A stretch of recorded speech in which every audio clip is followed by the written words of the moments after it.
मंच पर उपस्थित हमारे बड़े भाई और आसू पार्टी के सुप्रीमो जनाब श्री सुदेश कुमार महतो जी, आमिया संगठन के केंद्रीय पदाधिकारीगण, डिस्ट्रिक्ट पदाधिकारी जनाब श्री सुदेश कुमार महतो जी से झारखंड के सवाल पर और झारखंड के युवाओं के सवाल पर कई लंबी डिस्कस हुई और लंबी डिस्कस के बाद यह निर्णय हुआ कि इस राज्य का जो सपना था और इस राज्य के सपना को पूरा करने के लिए जो हमारे आंदोलनकारी भाई, शायद लोगों को पता नहीं है कि हमारे फादर जो अभी दुनिया में नहीं है, वो भी जो है आंदोलनकारियों को मदद करते थे। और अपने आंखों से मैंने देखा कि जो आंदोलनकारी के पास आर्थिक स्थिति खराब हुआ करती थी तो वो उनको मदद किया करते थे। तो मुझे काफी दर्द रहा कि भाई झारखंड अलग राज्य बना तो भाई किसके लिए बना? जाहिर सी बात है कि बिहार बिहारी के लिए, पंजाब पंजाबी के लिए, बंगाल बंगाली के लिए, तो झारखंड भी झारखंडियों के लिए होना चाहिए। और ये तब संभव है जब आंदोलनकारी व्यक्ति और नेता सत्ता में मुखिया के पद पर काबिज होंगे, आएंगे। हमने देखा इस राज्य में बहुत सारे लोगों की सरकार, चाहे वो माननीय बाबूलाल मरांडी जी की सरकार हो, अर्जुन मुंडा जी की सरकार हो, रघुवर दास जी की सरकार हो, मधु कोड़ा जी की सरकार हो, हेमंत सोरेन जी की सरकार हो, लेकिन मैंने ये देखा कि वो जो है आंदोलनकारी नहीं, और वो आंदोलन के दर्द को नहीं जानते, झारखंड के दर्द को नहीं जानते। आप देखिए कि 23 साल हो गया और 23 साल में एक नीति नहीं बनी जिसे हम नियोजन नीति और स्थानीय नीति कहते हैं। और ये तब बनेगा जब आंदोलनकारी इस राज्य के सत्ता में आएंगे। और इसीलिए हम लोगों ने संकल्प लिया कि भाई हम लोग आने वाले 2024 में जनाब श्री सुदेश कुमार महतो को मुख्यमंत्री के रूप में इस राज्य में लाएंगे। दूसरा जो इंपॉर्टेंट बात है कि झारखंड में 15% से ज्यादा अल्पसंख्यक मुस्लिम समुदाय के लोग निवास करते हैं।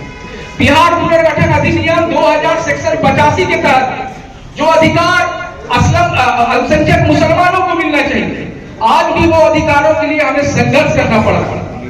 जब भी लोकसभा चुनाव आता है, विधानसभा चुनाव आता है, ये सेकुलर दल हमें डर दिखाते हैं कि ये आ जाएंगे, वो हो जाएगा, इससे हो जाएगा, वैसे हो जाएगा, लेकिन वो सत्ता में आते ही हमारे मांगों को पूरा नहीं करते। आपने देखा होगा रांची शहर में 10 जून की घटना, एक मामूली सिपाही को भी सरकार ने सस्पेंड नहीं किया, 2 युवकों की मौत हुई, 9 लोग घायल हुए। झारखंड में 46 से ज्यादा इस सरकार के कार्यकाल में मॉब लिंचिंग की घटनाएं हुई। 543 उर्दू स्कूलों का स्टेटस खत्म कर दिया गया। मदरसों का परीक्षा नहीं हो रहा है, आलिम फाजिल डिग्री की मान्यता समाप्त हो रही है, विश्वविद्यालय से उसको जोड़ना है। आप देख लीजिए कि भाई झारखंड में शिक्षा की स्थिति क्या है, शिक्षा का स्तर क्या है, स्वास्थ्य का स्तर क्या है, उद्योग नीति क्या है। कहा जाता है कि झारखंड खनिज संपदाओं से परिपूर्ण राज्य है। खनिज संपदाओं से परिपूर्ण होने के बाद भी इस सरकार ने एक उद्योग धंधा चालू नहीं किया। बेरोजगारी की संख्या बढ़ती जा रही है, बीमार लोगों का इलाज नहीं होता, करप्शन और लूट मचा हुआ चारों तरफ। तो इन हालातों को देखने के बाद और समझने के बाद हम लोगों ने यह निर्णय लिया, और निर्णय से पहले इस सेकुलर दलों को हम लोगों ने बार बार बताया, चेताया कि मांगों को पूरी करो, मांगों को पूरी करो, स्थानीय नीति लागू करो, उद्योग नीति लागू करो, शिक्षा नीति में सुधार करो, स्वास्थ्य नीति में सुधार करो, अल्पसंख्यकों को मसाइल को हल करो। चौथा साल में अल्पसंख्यक आयोग का गठन करता है, वो भी बाहरी और बिहारी को उसका अध्यक्ष और उपाध्यक्ष बनाता है। और वहां का स्थानीय नीति का करता है ये सरकार 1932 का करता है। 1932 कैसे होगा? हर जिला में अलग अलग समय जो है सर्वे हुआ। हम लोगों का मांग था भाई कि झारखंडी भावनाओं के अनुरूप खतियान आधारित स्थानीय नीति लागू करो, लेकिन इसने गलत तरीके से दिग्भ्रमित करते हुए नीति बनाया, जिसको जो है हाईकोर्ट ने भी खारिज कर दिया और गवर्नर ने भी वापस कर दिया। अब ये कहता है कि भाई साजिश है, तो साजिश किससे होगा? आपके पास नीति नहीं है और उस नीति को लागू करने की क्षमता नहीं है, और वो क्षमता सिर्फ सुदेश कुमार महतो के पास है।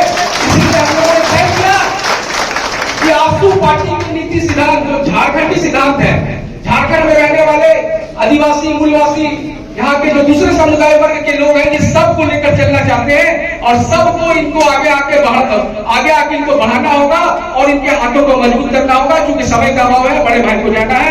मैं सभी लोगों का धन्यवाद देता हूँ और खास करके हमारे बड़े भाई सुदेश कुमार महतो जी का धन्यवाद। ऐतिहासिक मिलन समारोह में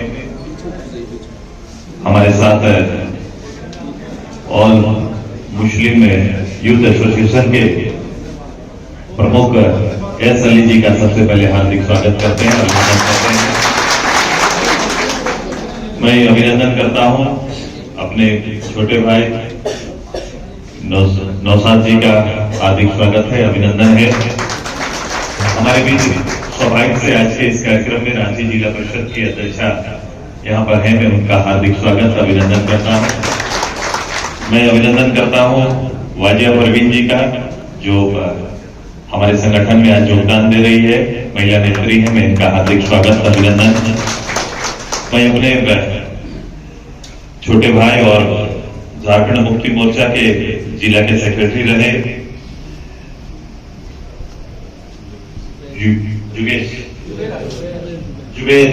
जुबेर जी का हार्दिक स्वागत है, अभिनंदन है। मैं हटिया विधानसभा के हमारे प्रभारी और कार्यकारी अध्यक्ष भरत काशी जी का हार्दिक अभिनंदन। मैं अपने पुराने साथी और अभी जिला परिषद के सदस्य भी हैं, जिनकी घर वापसी भी आदिल भाई का हार्दिक स्वागत है, अभिनंदन है। एक बड़े शख्सियत पीछे बैठे हुए हैं, बड़े शान से हैं, मैं थोड़ा नाम पीछे से जान के ला रहा हूं, खालिद भाई का हार्दिक स्वागत है, अभिनंदन है। तो उनको प्रथम पाती में आना है, लेकिन कुछ वक्त लगेगा, लेकिन मैं इनको आग्रह किया कि आज प्रारंभ कर देते हैं वो काम। तो खालिद भाई का जोरदार स्वागत है, अभिनंदन है हम सभी का। मैं सजाद जी का, नूरुल हुदा जी का, मोहसिन खान जी का, हमारे बबलू जी का, आप सभी का इस मंच में और हार्दिक अभिनंदन स्वागत। मैं स्वागत इन सबसे ज्यादा आप लोगों को कर रहा हूं जिनको मैं नाम नहीं ले पा रहा हूं, प्रत्यक्ष रूप से नाम नहीं ले रहा हूं, लेकिन आप सभी का अभिनंदन। अलग अलग शाखा के प्रतिनिधि आप सभी लोग हैं, अलग पदे न पदाधिकारी हैं, रामगढ़ से भी आए हैं, कुछ लोहरदगा से हैं। मैंने इनको उतना वक्त नहीं दिया, लेकिन जहां अली है एक दफा मैं एस अली जी से इस राज्य के संदर्भ में, यहाँ के युवाओं के संदर्भ में चर्चा की। प्रत्यक्ष अप्रत्यक्ष रूप से ये मेरे नीतियों का, मेरे कार्यक्रमों का सपोर्ट भी इनके द्वारा रहा है। मैंने कहा कि वक्त का तकाजा है कि अगर एक प्लेटफॉर्म में खड़ा होकर आप अपनी बातों को, अपने समाज की बातों को और राज्य के नौजवानों की चिंता कर रहे हैं, ये अभी से नहीं चल रहा है। मुझे लगता है जब छात्र आंदोलन में इस प्रदेश गठन के बाद से शून्यता थी, तो कोई हलचल था तो एस अली का हलचल था। कई बार नीतिगत को मैं देखता था। ध्यान रहे कि अच्छी राजनीति वहां होगी जब आलोचना के विषय पर विवेचना नहीं करेंगे तो कोई अच्छा पॉलिटिशियन आगे नहीं जा सकता है। मैं उन चीजों को और खामियों को देखता था, कहीं कहीं हमारे निर्णय में कोई खामी तो नहीं हो रही। अगर अली जी इस बात को उठा रहे हैं तो उन पर कोई विषय होगा, फिर हम लोग विषय को ठीक करने की कोशिश करते हैं। मैं आज ऐसे लीडर जिनको केवल प्लेटफॉर्म नहीं मिला, मैं बोला कि ये जो समय चल रहा है और जिस तरह से ये राजकाज और राज्य व्यवस्था लोगों ने तैयार कर दिया है कि ईमानदारी से चीजों को रखने के लिए कोई प्लेटफॉर्म इस प्रदेश में नहीं है, कि आप जहां सहज से खड़ा होकर आपको बोल सकते हैं, ऐसा कोई प्लेटफॉर्म लोगों ने तैयार नहीं किया है। उन लोगों ने केवल एक प्लेटफॉर्म तैयार किया है जो हार और जीत निश्चित करता है, वो केवल वोट है। केवल वोट मंत्र से अगर प्रदेश का तरक्की हो जाता, नीतियां बन जाती, तो फिर हम जैसे लीडर का पदार्पण राजनीति में नहीं होता। अगर हम जैसे लीडर राजनीति में पदार्पण हुआ है तो उसका खास कारण है कि वोट तो अंतिम लक्ष्य होगा, लेकिन उससे पहले विषय का आना ज्यादा जरूरी है, विषय का सुलझाना ज्यादा जरूरी है। अब नई परिभाषा में राजनीति को गढ़ने का समय आ गया है और इसको गढ़ने के लिए अच्छे लोगों को एक प्लेटफॉर्म में आना पड़ेगा। मैंने कहा ये प्लेटफॉर्म आपका है, ये एस अली का प्लेटफॉर्म है अच्छू। अब इस प्लेटफॉर्म से जब आप बोलेंगे तो आपकी अहमियत कई गुना बढ़ जाएगी और कई ज्यादा, क्योंकि इससे सुनने वालों की तादाद बढ़ जाएगी, अहमियत बढ़ जाएगी। सामने वाला का अहमियत इसलिए है चूंकि बड़े प्लेटफॉर्म से बोल रहे हैं, उनकी बातों में तर्क नहीं है, फिर भी उनको सुना जा रहा है। अली बोलेंगे तो जिनकी बातों में तर्क है, इसको सुना ज्यादा जाएगा। तो मेरी टीम से मेरा आग्रह है कि एक बड़ी तैयारी भविष्य के लिए, इस प्रदेश के लिए, इस पूरे जमात के लिए हमने प्रारंभ किया है। मैं प्रारंभ कल से ही, मैं कभी कभी इस चीजों को अलग रूप से देखा नहीं। मैं बैठूंगा, मुझे दूर से आपने देखा है, नजदीक से देखेंगे तो और अच्छा लगेगा, मजा आएगा। मैं राजनीति को भी बड़ा दूसरे ढंग से लेते हैं। शायद एक चरित्र कहीं ना कहीं तो बनता होगा, एक चेहरा बनता होगा एक पॉलिटिकल लीडर्स का, कि मुझे इस तरह के लीडर चाहिए जो इन चीजों का उलझाए नहीं सुलझाए। क्योंकि अधिकतर राजनीति का काम है कि चीजों को उलझाना, हम लोग सुलझाने के ज्यादा हकदार हैं, उसको सुलझाना ज्यादा चाहते हैं। क्योंकि और भी दुनिया में काम है, दुनिया में केवल एक विषय, एक काम नहीं है जिसपे पूरे जमात को उलझा के रखा जाए। क्योंकि समय बदल रहा है, बड़ी तेजी से आगे जा रहा है। अभी मेरे पूर्व वक्ता कह रहे थे कि 20-25 साल कैसे निकल गया पता नहीं चला। मैं बोला तीसरी पीढ़ी अब आ गई है। अब तीसरी पीढ़ी पहली पीढ़ी को और पहली पीढ़ी के जज्बातों को उतना याद नहीं रखेंगे। उनकी आज की जरूरत उनके लिए बहुत अहम है और मुझे उनको आज देना पड़ेगा। यह तैयारी राजनीति को करना पड़ेगा। बड़ी जवाबदेही के साथ राजनीति में हम सबको आगे बढ़ना है। ये प्रदेश आपका है, प्रदेश के निर्णय आपके अनुकूल होना है, यहाँ के लोगों के अनुकूल होना है। ये सारे चीज हो सकते हैं, ये पूरा वातावरण बन सकता है। सकारात्मक पहल करने की आवश्यकता है। दूरियों को खत्म करना पड़ेगा, बांटना पड़ेगा। अननेसेसरी कुछ लोगों ने ऐसी चीजों को खड़ा करके रख दिया है। बस विचारों का मेल हो, विचार से धर्म का प्लेटफॉर्म अलग है, राजनीति का प्लेटफॉर्म बिल्कुल अलग है। ये स्पष्ट करना पड़ेगा और हर किसी को उसमें स्पष्टता होनी चाहिए और किसी को आजादी होनी चाहिए, किसी को बंदिश नहीं होगा।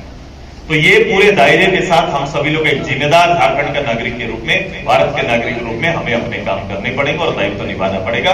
हर आदमी सुखी रहे, सुखी वातावरण मिले और हर आदमी आजाद महसूस करे, ऐसा वातावरण पार्टी के अंदर आज मेरा थोड़ा समय कम है, लेकिन आने वाले समय एक बड़ा अनुष्ठान करने जा रहे हैं।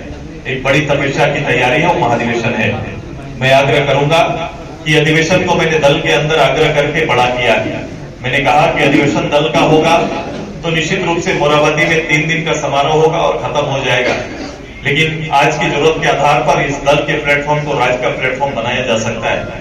इसीलिए हमने तैयारी थोड़ी बड़ी की है, जहां गांव के गदना सा परिवार भी अपना संवाद रखेगा और वही देश के बाहर रहने वाला, झारखंड में चिंता करने वाला को भी कनेक्ट करने की तैयारी हम लोग कर रहे हैं। एक ऐसा वातावरण पहली बार स्टेज सजेगा जिसमें हर आदमी सहज महसूस करे और अपने राज्य के हित में, देश के हित की बातों को रख सके। तो एक अच्छा वातावरण, एकदम दूसरा वातावरण आपको मिलेगा। मैंने कहा कि मैं तो आलोचक को भी बुला रहा हूं, मैं दूसरे पार्टी को भी निमंत्रण दे रहा हूं। मैंने कहा कि आप अपने मंच से मुझे बोलते हो, आलोचना करते हो, मेरे मंच में भी आलोचना करने का हिम्मत सुरेश महतो कर रहा है। आप मेरे मंच में भी आके मेरा आलोचना कर सकते हैं, मेरी नीतियों पर बात कर सकते हैं। ऐसा माहौल आपको दे रहे हैं। तो बिल्कुल एक पूरा वातावरण राज्य के लिए तैयार कर रहे हैं और उसमें सबसे सहायक आप होंगे। ये एक बड़ी ताकत है, बड़ी क्षमतावान लोग हैं, जिन लोगों ने राजनीति को समझा है, जिन्होंने युवाओं को समझा है। निश्चित रूप से एस अली जी के नेतृत्व में, हमारे नौसाद जी के नेतृत्व में, हमारी छोटी बहना खालिद वाजिया के नेतृत्व में, हमारे और भी भाई हैं, हमारे लगातार मेरे साथ रहे, जो लोग पहले से भी रहे, उनकी ऊर्जा आपके आने से बढ़ी है। मैं आज उनका चेहरा देख रहा हूँ, मैं खिला हुआ चेहरा देख रहा हूँ, एनर्जी के साथ सारे भाई मेरे अगल बगल हैं। एक अच्छा माहौल राज्य में बनने जा रहा है। ये इतिहास मात्र इसलिए नहीं कि अली साहब का नेतृत्व सामने आ रहा है, बल्कि इसलिए कि कई ऐसे लोग जो राजनीति से क्षुब्ध हैं, जिन्हें विश्वास नहीं बनता, फिर से विश्वास का गांठ बांधकर वो विश्वास के साथ कदम ताल करेंगे। भरोसा के साथ आइए, एक नई ऊर्जा, नई ताकत के साथ राज्य को फिर से एक बेहतर अवस्था में पहुंचाने की जिम्मेदारी के साथ हम सभी मिलकर काम करेंगे। मैं पुनः सभी का अपने यहाँ पर हार्दिक स्वागत, अभिनंदन करते हुए मैं अपनी बात को अंत करता हूँ। धन्यवाद सभी को। बात करें, सभी लोग तालियों से स्वागत करें। साथी साहब नौसाद साहब को भी माला पहना कर स्वागत करें। मैं एक एक करके सबका नाम देता हूँ, आप ब्राह्मण के करीब आ जाएं और मोहम्मद जयाउद्दीन साहब आप भी मंच के करीब आ जाएं। इमरान आलम साहब, नाजिया मैम, शाहिद अफरोज साहब, आफ्ताब आलम साहब, मैं जिनका भी नाम ले रहा हूँ आप मंच के करीब आ जाए।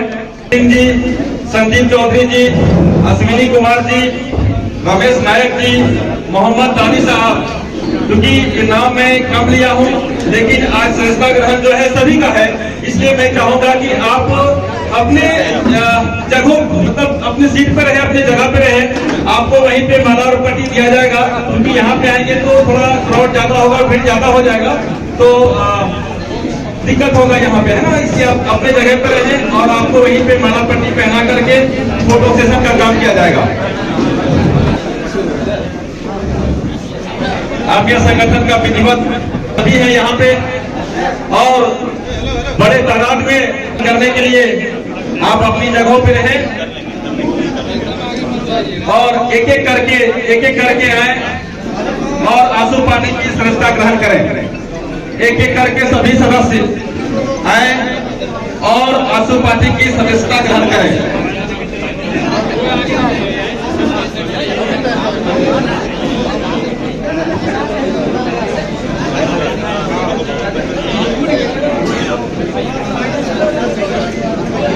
एक एक करके सभी आए,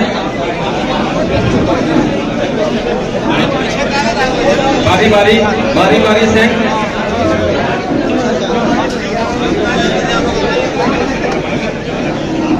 आज ऐतिहासिक क्षण का हम सभी गवाह बन रहे हैं। जनाब शमीम आलम साहब के नेतृत्व में, उनकी रहनुमाई में झारखंड के सैकड़ों युवाओं ने आज आजसू पार्टी की सदस्यता ग्रहण किया और ये वाकई एक ऐतिहासिक क्षण है जो आज आजसू पार्टी कार्यालय में सदस्यता ग्रहण का कार्यक्रम जो आयोजित किया जा रहा है। सभी साथी एक एक करके आए और सदस्यता ग्रहण करें।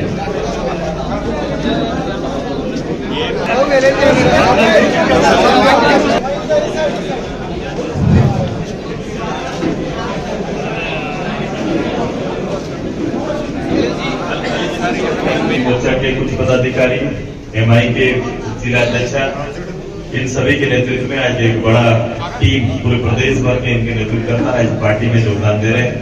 मैं इनका आभार और धन्यवाद देता हूं कि बदले परिस्थिति में राज्य की आवश्यकता, यूथ की आवश्यकता के आधार पर एक पूरा यूथ के लिए काम करने वाले, संघर्ष करने वाला एक नेतृत्व और झारखंड स्टूडेंट्स यूनियन के बेसिक प्लेटफॉर्म में आकर अब प्रदेश का नेतृत्व करेगा, इसकी शुभकामना हम देते हैं। वातावरण, मैंने कहा कि वातावरण बदल रहा है, अहमियत का मूल्यांकन हो रहा है और इसके आधार पर भविष्य को गढ़ने की तैयारी एक साथ एक जुबान से करने की तैयारी हम सबकी हो रही है और उसी पर बल देने के लिए आज अली साहब और हमारे शेष नेता आज पार्टी में योगदान किए हैं। मैं इनका आभार और धन्यवाद देता हूँ। बहुत महत्वपूर्ण है कि जिस लीडर के साथ आप जुड़ रहे हैं उस लीडर की भावनाओं को आप समझ पाए। तो अब ये तैयारी हो रही है कि मैंने कहा कि साझा मंच नहीं बल्कि एक मंच में आने की तैयारी हम लोगों ने प्रारंभ कर दी है और इस मंच से न केवल एक समाज का, किसी एक जाति विशेष का, बल्कि राज्य की सेवा के लिए हम लोग तत्पर होकर काम करेंगे। ये तैयारी हमारी चल रही है।